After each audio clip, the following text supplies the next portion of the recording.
My name's Stephen Harrison. I'm the Director of Mission Research and Advocacy with Anglicare Southern Queensland. As we commence, we acknowledge all First Peoples of the land on which we live, walk and work on. We honour them and their ancestors for their survival, continued traditions, spiritual connection and caring of country, sky, water and sea. We pay respect to the elders past and present and will continue to support their right for self-determination.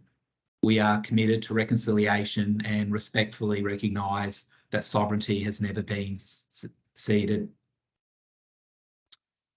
So welcome today. This is the first in a series of research forums from a newly established Anglicare research and advocacy team. We aim to showcase the findings of our Anglicare research partners, as well as our own Anglicare research projects. And we're planning on holding these webinars twice yearly on a range of topics and projects. So later in the year, we'll be holding a second webinar highlighting 2 significant aged care projects. And we're also looking forward as we go along to your input on other topics that you might find interesting. Just a little bit of housekeeping before we dive in. We just ask all participants to remain muted during the forum. Please use chat for questions. So if a question comes up, put it in the chat, and we'll have a little bit of time, hopefully at the end, of all the presentations for questions. I am going to use a little bell to let the presenters know that 2 minutes from the end and at the end of their time, because we're really trying to keep to our schedule today so we can hear from everyone and possibly have a bit of time for questions. And also please be aware that the webinar is being recorded. So I'd like to introduce our first presenters. Dr. Sharon Louth and Dr. Alison Willis are senior lecturers in education at the University of the Sunshine Coast. Their research looks at strategies that help students to be successful learners and some of the impacts that disruption and trauma can have on learning.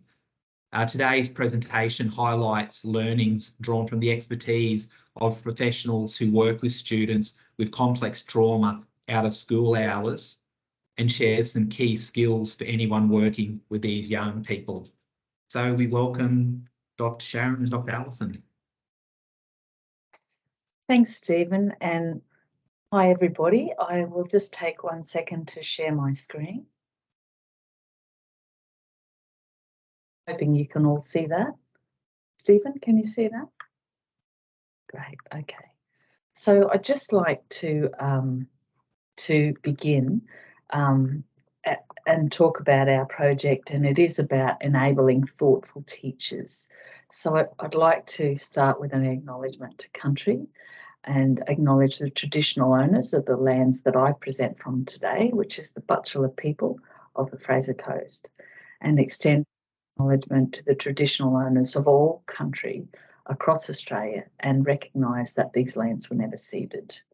I honour the courage, the strength, the integrity and the values of elders past and present, and I respect the continuing connection Aboriginal and Torres Strait Islander peoples have to the land, sky and the waterways, as they have done for more than 60,000 years. I know that it's a privilege to work on Butchulla country with community, and as I walk together and work with them in the spirit of reconciliation. Alison and myself work in initial teacher education, and few issues that are facing us at the moment. Firstly, the huge pressing need for teacher employment. Secondly, the government mandates that we're all have to accommodate. The demand for work-ready graduates, and the media and how that impacts and portrays not only the teaching profession, but initial teacher education providers as well. So there's a lot of current factors at play that are pulling our profession in a number of different directions. So our response to that, when we look at our students and preparing them for life in the classroom, a lot of tensions at play for the teachers, the shortage, the workload considerations, the emotional burden, the mental health of teachers, how they support students with mental health, and the behaviour management issues that they face in the classroom. For the students, they're facing increases in domestic violence. There's an increase in neurodiversity for students in the classroom. There's also a greater demand for support with mental health needs, and the socialising complexities that students find after experiencing COVID, and the behavioural complexities that accompany that as well. A lot of that, is tied up with complex trauma and how that impacts people within the classroom, both the students, their classmates, and their teachers. I do have this slide here that talks about complex trauma and how we approached it, but I won't go into that in detail because you're all very much aware of complex trauma and the explanations surrounding it. What I'll move on to is the focus of our research, and it was talking to taking a multidisciplinary approach to talk to people who work continuously with children and young people with complex trauma, and try and glean some strategies that might be useful for our pre-service teachers in the field. And so our methodology, our research methodology we approached was a phenomenological one that was nested in a design-based approach. And we began by identifying stakeholders who works with children and young people who are impacted by complex trauma. And once we'd identified them, then we interviewed them, analysed and interpreted the results thematically, and then looked at how we might implement our findings into the context of teaching our students as they prepare for life as a teacher.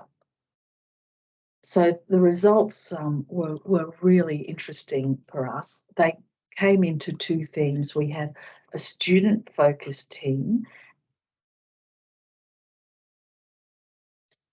When we looked at the student-focused theme, we found that a lot of the time the conversations were about being able to see and listen to what was happening for the children or young people. And it was a sense of understanding or sensing the chaos around that seeing and listening, just watching what was going on and thinking about what was happening in their lives and how that was impacting their behaviour. And so when we looked at those themes around seeing and listening, we could break them into three different domains. One were discussions about child development, another was about environment and climate, and the third was about theoretical knowledge. So I'm just going to break each one of those up a little bit more. So when we look at child development, the sorts of things that our participants talked about were understanding a student's brain response, understanding the neurodiversity that's present for many students, understanding the movement needs of the students, and understanding students who may have disabilities. And so some of the things that we gleaned from that were understanding the development, the complex trauma, and the developmental impact that has. And some of the quotes there from our participants sort of identify what that domain around child development was, that understanding the sensory issues or the undiagnosed neurodiversity. And what that means, the second quote there is how it's almost impossible for students to emotionally regulate or think about things logically. So that they, for the purposes of our study, it's important to bring that to the fore for our pre-service teachers, because if they understand there's neurophysiological changes that are associated with complex trauma, they're more understanding and looking at ways to help them move forward from that, those developmental needs.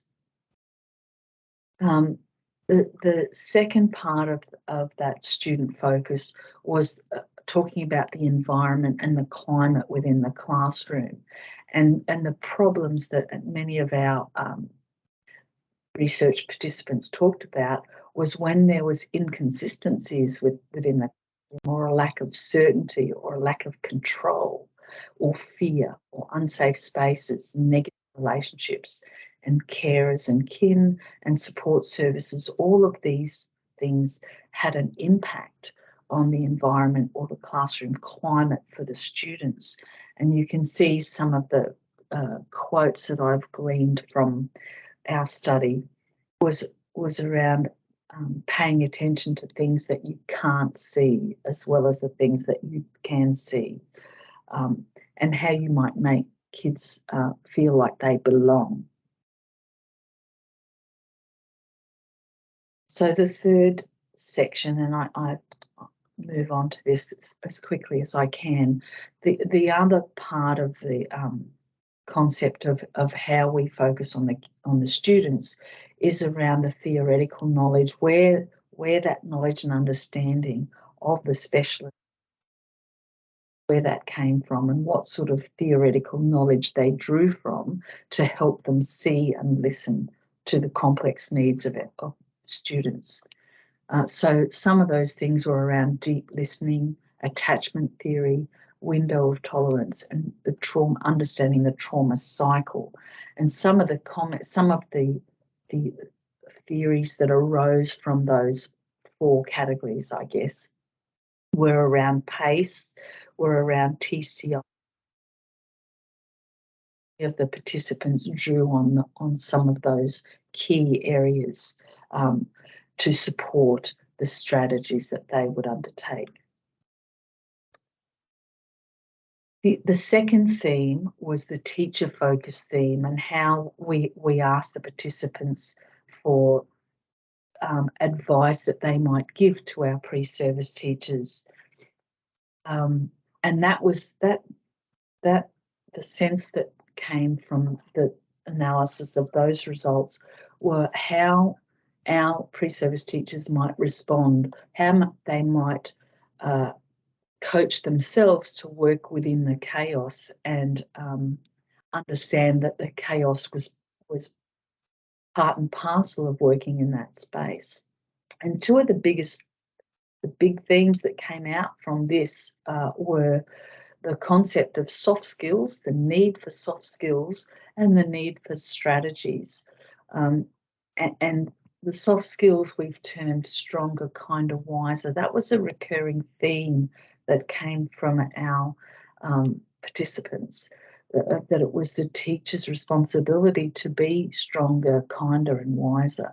And some of the key learnings from that were about looking for genuine congruence, looking for empathy and humour and flexibility, and being comfortable with uncomfortability, which is part of working within the chaos, being comfortable with knowing that sometimes things are going to be a little bit chaotic.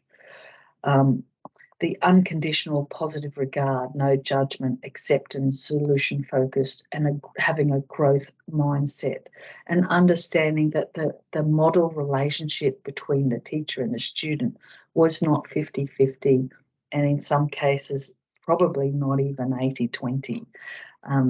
So that was really interesting, because we often hear the terms in schools used about, well, students have to meet us halfway. When you understand that that model, that relationship is not a 50-50 relationship, then you don't have those unreal expectations for the students. And so some of the strategies that came out of this were around routine, mindfulness, circles of security, PACE and TCI. So I'm just mindful of the time, so I'm trying to be really quick here. So some of the teacher focus quotes that really have given our student teachers pause to think is some of these quotes were quite very genuine and getting teachers to think about working in that space, and that there will be tricky moments, and it's about listening and taking your time and being genuine and developing relationships and trust. So I guess to put that in perspective, a big picture overview from the analysis that we've done is quite often students were seen as the major focus, and that their behaviour had to change. A result of this study is understanding that, yes, students are the focus, but we can control the outside circles, the teacher behaviour, much more easily than we can control the student behaviour.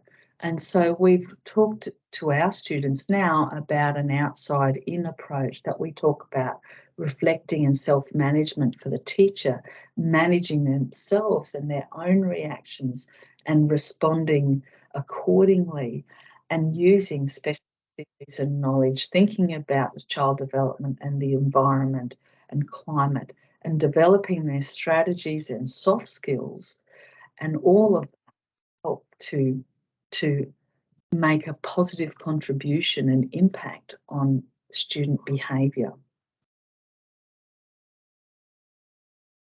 So I guess the biggest thing for our pre-service teachers was seeing and listening to what was going on, taking the time to think about response strategies, and developing those soft skills, and all of those things then help students to reclaim power and control, feel part of something, and build trust, and overall enhance their student resilience. So I guess key things we're looking at developing those soft skills. That's the driver for change. You can have all of the strategies, you can do all of the training and have all the strategies as pre-service teachers, but they really need to focus on those soft skills, because that's the delivery element of those strategies. And how am I doing for time, Stephen? You have 10 seconds, Sharon. Beautiful. Okay, so I did have some discussion time here if you wanted. At the end, if people have particular questions, if they can put them in the chat once all the presentations are done, there might be a time for that. Yep, So sure. Thank you so much, Sharon, for that presentation. Our second presenter is Associate Professor Jenny Povey, and she's a research group leader from the Institute of Social Science Research at the University of Queensland. Her research examines social and educational disadvantage, including a current ARC linkage project which investigates how First Nations and non-First Nations children experience the care system. Today's presentation describes the formal and informal social support available to carers in Queensland, highlights some of the challenges they face, and suggests some ways we can better support carers. So I hand you over to Associate Professor Jenny. Hi, thanks for having me. All right, so I too would like to acknowledge the traditional owners and the custodianship of the lands in which we meet today, and I'd like to pay respects to their ancestors and descendants who continue cultural and spiritual connection to country, and I recognise the valuable contributions they've made, and also am very privileged to be working with our First Nation colleagues and the community that we've been working with. All right, so just to give you an insight of where the study that I'm talking on today comes from. So the broader study it's drawn from is trying to build knowledge and evidence that can be used to improve the social and emotional well-being of children in out-of-home care. It is a longitudinal qualitative study looking at the perspectives of carers, children and birth parents. It's funded by the Australian Research Council Linkage Project. And we have, as you can see, quite a few industry partners, including Anglicare as one of them. As I said, there's three perspectives, but we talk about 3 studies. So study 1 is looking at the children's experiences. Study 2 is the carer and the birth parents. And then we've got a 3rd study, which is really focusing on First Nations children and looking at the connection to culture and their cultural identity. Sorry, sorry, I'm a bit drink here. All right, so the findings, as I said today, come from this larger project, but specifically they were put together for a special edition that was focusing on social support systems and vulnerable children in need. So children in out-of-home care face cumulative disadvantage across the lifespan, manifesting in poor outcomes when compared to peers who are not in out-of-home care.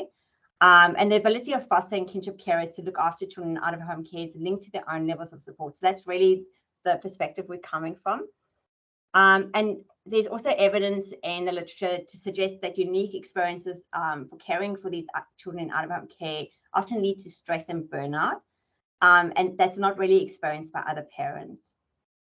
Therefore, it's really important to understand the challenges and gaps in the support to enhance the support that these carers receive. And I think these findings are really important for our partners like Anglicare, but so that they can use them to inform service delivery in their foster and kinship services. Okay. All right, so the study is based on 102 individual interviews. 11 of those interviews were done with couple carers. So we talk about 113. The interviews were conducted via phone, in person, and also using platforms like Zoom. All interviews with First Nations carers were conducted by an Aboriginal member of the research team. The interviews typically lasted between 60 and 90 minutes if they were caring for about 2 children. In some cases, they had a lot more than that. And so it was 30 minutes in addition to that for each additional child. So some of the interviews were up to 4 hours. And they were we didn't do them all in one stretch, just in case you're wondering, they were broken up. And the analysis of the data was guided by 2 research questions. The first was looking at what the sources and types of formal and informal support that carers access while looking after children in out-of-home care. And then second, looking at the challenges and gaps in these formal support systems that impact their ability to care for children. All right. Sorry, I'm just trying to figure out how to get to the next slide when I move too far. All right, so thinking about the formal and informal support systems, you can see on the screen they're mainly in informal care. They were relying on family and friends or community members. But what was quite interesting to me was there was a subset that didn't have support, or we talked about the shrinking of support, and often that was due to aging parents or aging children who were starting their own families and couldn't help them with these children anymore. But there was also a subset of carers that actually talked about the behavior of the child impacting the informal support networks and people not wanting to help them because of the behavioral problems. And this is really important. You'll see it will come through as an issue throughout the presentation today.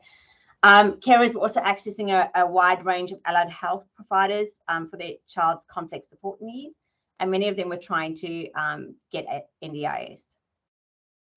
So this is just an overall snapshot of the 4 main themes, and there were sub-themes within each of those, and I'll speak about them separately. So nearly all carers experienced child protection as complex and shared a view that their worker would act as a guide to help them navigate this complexity. But they often felt that they had to fight for the information about how the system operates and what resources were available to them. Many carers recognized that the challenges were caused by the system being under strain and under-resourced. And there were three key themes or sub-themes that emerged as challenges. First, it was worker churn, and this caused disruptions, and the carer had to often rebuild those relationships and adjust to variable approaches. So a new carer would come in, a new worker would come in and change the way they were doing things.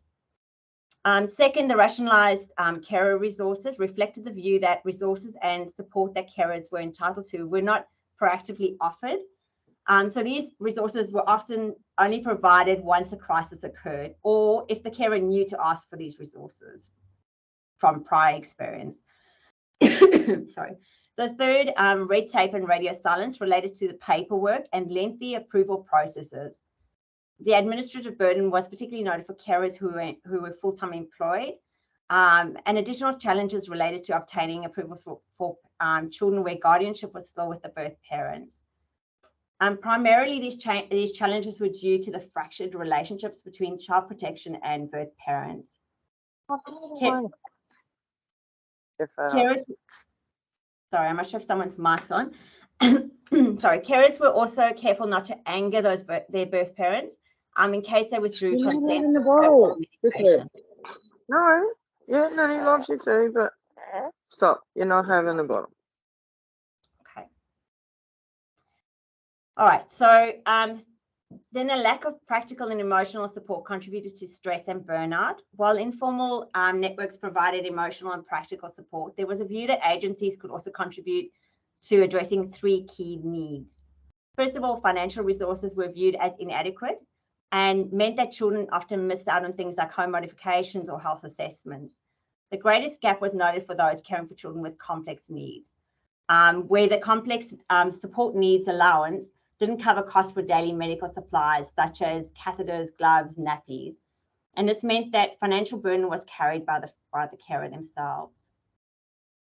Second, carers reported a gap in short-term formal respite options, which, if offered, would provide them the opportunity for self-care and connection with their own informal networks. And many found that the formal respite approval process was very challenging. Carers suggested that agencies could host a pool of approved babysitters or youth workers as a possible way to mitigate this. The need for transport support was raised by several carers, particularly relevant to those carers responsible for managing contact with birth parents. And that often, prevented them from frequent care. So if they had multiple children in care from different families and they didn't have the transport support, that actually prevented some of the children from contact with their birth families. All right, so many carers felt that they had not received adequate training in at least one area that impacted their ability to care for the child. Carers were generally seeking frequent and flexible training modules, using platforms like Zoom so that they could still connect with other carers without needing to travel. And that was really important for carers who were full-time employed. There were three key training areas that were identified. The first was training that focuses on child development and child attachment and child's unique support needs. It was really important for carers looking after children with complex needs, as caring is becoming more and more of a challenge for many of them. And those support needs were often associated with trauma, mental health, challenging behaviours and disability. Second, training that focused on learning to manage contact and relationship with birth parents or birth families. Carers were often responsible, as we said, for supervising contact with the birth families, and they often felt ill-equipped to do this. They also felt they needed support in managing children's challenging questions about the families and why they couldn't live with them and that sort of thing. Carers needed training about the child's culture. Despite the legislated requirement for First Nations children to have cultural support plans, when speaking to the carers, and not many of them could actually tell us what was in the plan, and they often reported challenges accessing support from child protection to keep the children connected to culture. All right, so the last thing, carers felt that the child protection system was poorly integrated with other formal support systems, such as health, education, and disability support, resulting in children falling through the cracks.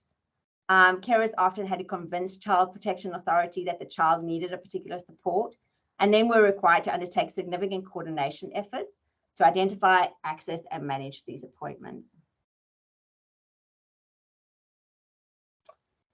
All right, so looking at all the results, there were 4 implications. First, bureaucracy and poor integration places additional burdens and stress on carers to manage complex needs and behaviours. Additional training can help support carers, but systemic change that focuses on integration of services and timely responses is needed.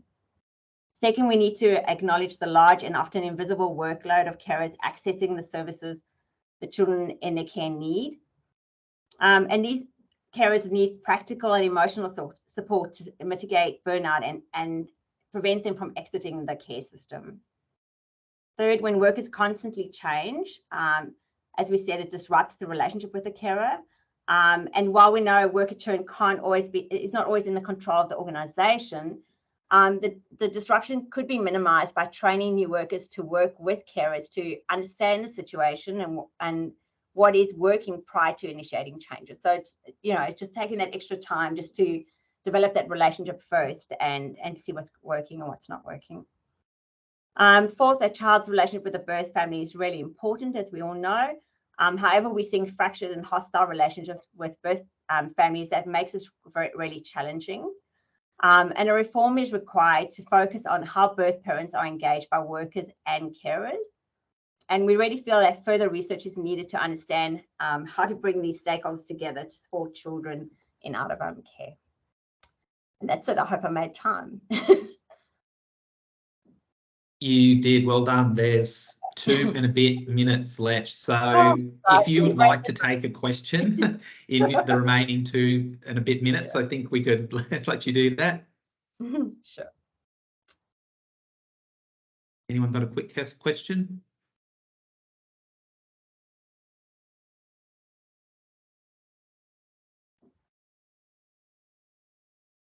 No, well, maybe we'll move on. Sure. Someone might have some questions at the end. Thank you, Jenny, very much for that presentation. Our third speaker today is Kelly Pryor. Kelly is currently Anglicare Southern Queensland Service and Practice Governance Lead, Children, Youth and Families, which includes facilitating Anglicare's child-safe organisation strategies. She's worked in the child and family community sector, including child protection, for more than 25 years, so has great depth of experience to draw upon. In today's presentation, Kelly shares the outcomes of a recent project done in collaboration with Create Foundation, which was designed to hear and respond to the voices of young people in the care of Anglicare Southern Queensland. I hand over to Kelly. Thanks, Stephen. In the spirit of reconciliation, I'd also like to acknowledge the traditional custodians of the land on which we are all meeting today. I'm joining from the beautiful and quite windy Gubbi Gubbi land, and I'd also like to acknowledge any First Nations colleagues online. This piece of work was commenced as a direct result out of Anglicare's strategic plan. One of the strategic goals is to champion the voice of clients. Anglicare aims to enable the voice of people we support to be heard and to meaningfully inform and help to shape positive social change. We seek the feedback on client outcomes and experience so that we are guided by clients in the delivery of services which most effectively support them to meet their needs and attain their goals. And this process also contributes to ongoing continuous improvement and meeting human services quality standards. As part of the ongoing commitment, we have been conducting a Client Voices project and have heard from community aged care recipients, foster carers and residents in aged care. And this brings us to young people in residential out-of-home care. Recognising the complexity of engaging with and the vulnerability of this cohort, an external provider was sought. And as Stephen mentioned, that was Create Foundation. Create Foundation were there to guide us and assist in engaging the young people. Investigation of the requirements for consent for the research with this cohort and considerations of the intended purpose of the information obtained led to the decision that this would be a quality improvement activity using a research methodology. This meant that young people 14 years and over would be approached for their participation as they could provide their own consent for this type of activity. The process adopted an opt-out system for consent. Correspondence was sent to each regional executive director of Children, Youth Justice and Multicultural Affairs, where Anglicare operates a residential out-of-home care facility. And this was to advise about the quality improvement activity.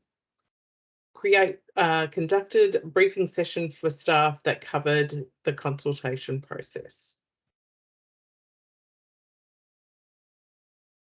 Create provided us with a questionnaire that they had designed and had previous experience using, and the areas of examination of this questionnaire were consistent with the Queensland Out-of-Home Care Outcomes Framework. Feedback was obtained from the Children and Family Services managers, and ultimately that resulted in the inclusion of a couple of questions that were specific to Anglicare. Service staff were then asked to promote the survey and participation to eligible young people in residential out-of-home care. Practitioners were identified as being the key contact point for young people. The then Anglicare Research and Innovation team conducted information sessions for practitioners and provided responses to frequently asked questions. At this time, it was determined that there was a possible 49 young people who were eligible for participation. Of these, 25 young people indicated that they were willing to be contacted by Create and participate, and they also indicated their preferred method of participation. 3 young people indicated that they would like a face-to-face consultation. This was actually out of scope and not within the original quote that we had discussed, and unfortunately it was cost prohibitive to do just 3 face-to-face consults. Sadly, that meant that those 3 young people didn't end up participating. With the 13 responses, they came from 3 attempts to connect with young people. So Create made 3 attempts that resulted in the 13 responses obtained. 8 young people chose to be interviewed and 5 were given a web link so that they could complete the survey independently. This number of participants is not reflective of the effort of Anglicare staff to promote and encourage young people's participation. There were multiple attempts made by practitioners and youth workers, and regular communication between the out-of-home care staff and research and innovation team. And I'd really like to acknowledge the persistent efforts of the children and families staff in trying to engage the young people. While there was at least 1 response from a young person from each region serviced by Anglicare, 13 responses is not statistically significant and could not be seen to be representative of all young people in Anglicare's residential out-of-home care services. Nonetheless, these responses are valid and have highlighted important issues for us.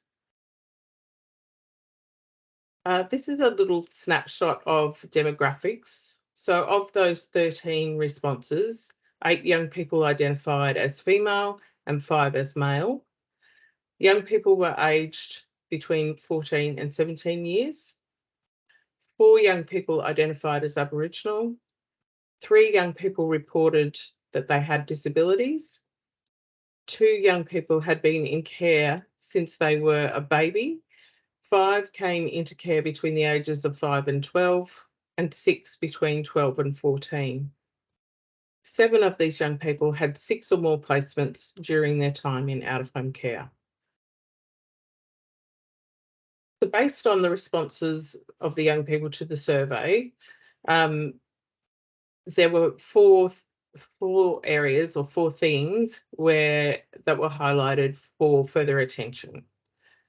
So young people's experience of feeling safe and cared for covered physical safety, feeling safe to express their culture and gender, feeling supported by family and friends, and feeling safe to express their feelings with caregivers.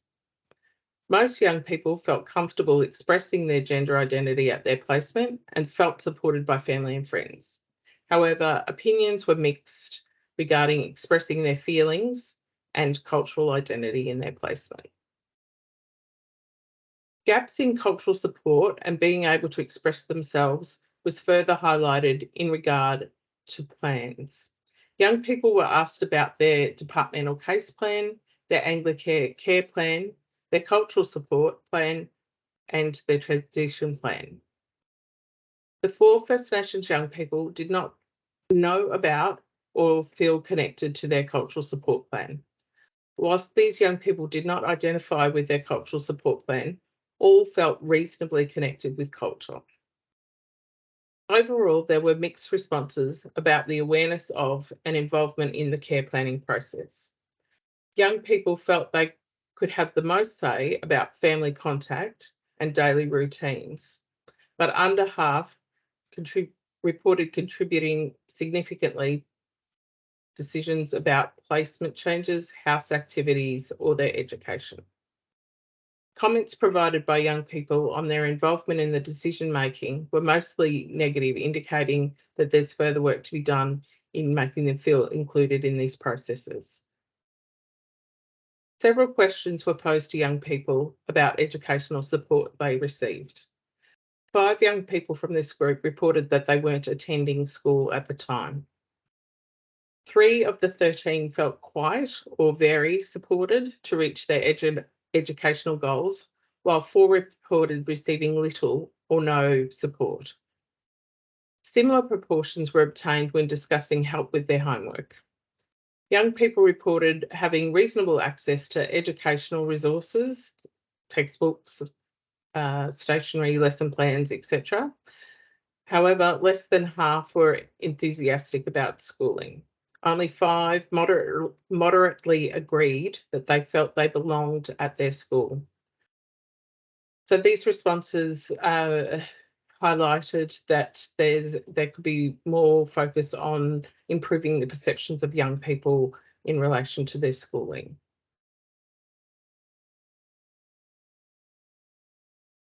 So this slide just has a few comments and responses that young people made in relation to their the questions asked. It was pretty hard to kind of pull out what to include here because there was numerous questions, but just a little snapshot. And the only identifying information that's been included here is the age of the young person, just because of the small number of the group. So just to capture a couple of those for you, let us have more freedom and space and sleep over with other Anglican kids and friends. A 14-year-old made that comment. I can't imagine what is good about the rules in relation to house rules. Communication needs to be improved. I'm not told about when decisions are being made, get treated like little kids, from a 17-year-old. Not every carer, but a couple of carers support me a lot and actually care, and they show me they care. A 16-year-old. So those 4 areas and the comments that were gained from young people have led us to some improvement actions. And the ones that we're focusing on currently are around care plans, cultural support. Some work had already been started in these areas, as I guess what we heard from the young people in the CREATE process was congruent with some of the things that we already knew about practice. So in relation to care plans, a review of care plans has been conducted by the practice development team.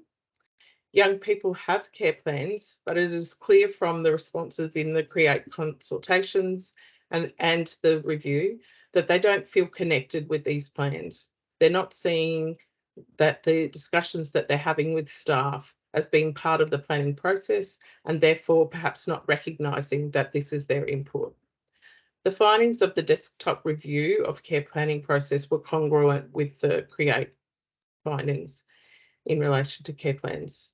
It's acknowledged that this is an area for practice improvement, and there is a plan for improving the process with providing staff training and support to staff, including in the use of tools that are accessible for young people. And these will look to build their inclusion and promote a more positive experience with care planning. Last year, a cultural practice lead role commenced within children and families. The purpose of this role is to identify opportunities for improving cultural practice and connecting the cultural capability framework with practice. The cultural practice lead works with cultural support workers to identify opportunities for improving cultural connection and cultural support plans, and also to build cultural safety for young people and for the First Nations staff. So for staff in Anglicare, this is a bit of a first glimpse of the report. So staff having an opportunity to reflect on the findings of the report and to sit with the responses of the young people is going to be important to have that reflection, to be able to identify practical strategies and actions for improvement in addition to the ones that I've already mentioned. And it will be there will be through that also an opportunity to share the findings with young people who participated, well, all the young people, but for the young people who participated, to hear how we're using the information that has been gained from the survey process with them. And one of the other strategies that has been discussed is around being more mindful around the opportunity of gaining feedback from young people in the house meeting process, and that those questions be included as part of regular practice.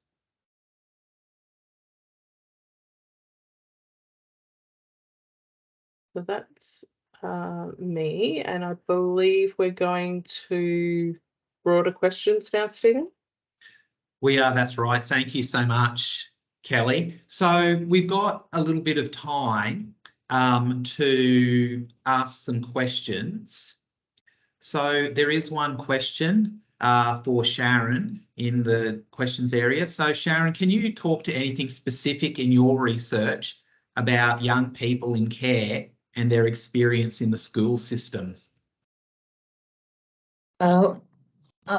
Unfortunately, we didn't focus. We didn't interview children. It was just the specialists in the fields outside of the schools that we interviewed, and to try and implement that into our teacher training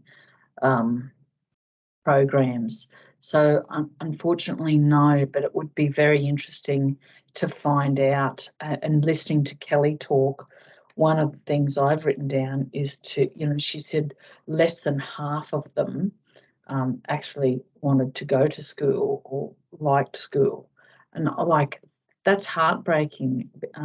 And so that would be a really interesting follow-up on both studies, to find out what it is that children in care don't like about schools, so that we as from the education sphere can start to try and address what we're doing in schools to make it a place that's somewhere that they'll belong and feel safer. Thank you for that. there's not any other questions, but so I'm going to ask each of you a question, and maybe some other people will contribute. I wonder if you could, each of you suggest what's the key challenge or encouragement you might like to offer to service providers, including educators as well, coming out of this piece of research for each of you. What's the key challenge you'd like to offer to service providers? Any orders, okay? Okay, Stephen, I'll jump in. I think a key challenge is to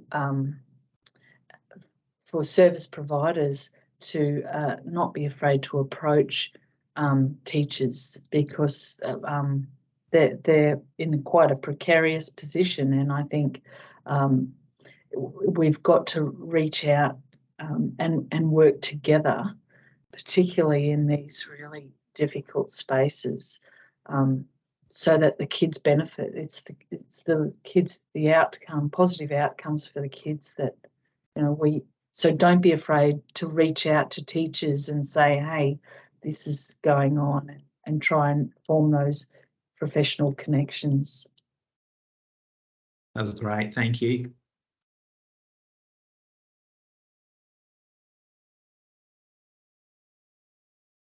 I would just say take the challenge. It's really important to be asking young people their impressions. As you can see from what I presented today, some of those impressions met with some of the things that we already knew, but they also highlighted areas that we weren't that familiar with or didn't have that feedback on.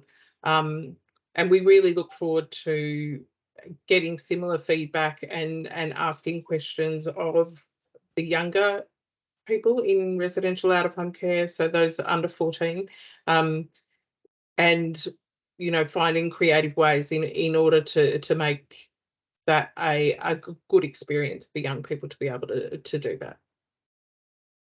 Thank you, Kelly. So I'll add in a bit of encouragement, because I didn't really cover it in my slides, is just that, yeah, we got really good feedback from the carers about working with agencies and that feeling supported. I mean, obviously I've highlighted some of the areas to work on, but there was also that positive experience that I wanted to share with agencies and with Anglicare, because obviously a portion of the sample came from your agency, and they really were had positive things to say about the agencies too. I think for me, the two challenges are probably what I said in the LinkedIn approach, is around integration of services and working with birth parents. So I think I would encourage Anglicare to help us address that challenge of how we can work with birth parents better, and how we can integrate services better. Thank you.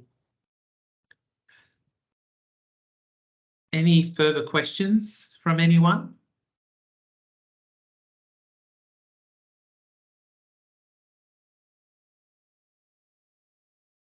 Well, we're just about out of time anyway, so I'd really like to thank our three presenters today,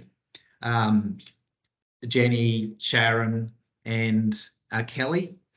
Thank you for your stimulating presentations. There's a lot in there. I think I need to go away and have a closer look at some of your PowerPoints to extract everything that was in there. So thank you so much to contributing to this first of our research forums. We really appreciate your presentations, and thank you for so many of you for attending. And I particularly want to thank Leanne Wood and Carmela Lagasca for their work, our key members of our research and advocacy team for their work and putting this together today. We'll be following up soon with a link to the recording, and I guess if anyone had any questions, further questions, we might be able to pass them on and get responses. But we hope to see you at future webinars. Thanks for having us. Thanks. for having us, Stephen. Thank you. Hope everyone has a great day and see you in the future. Bye.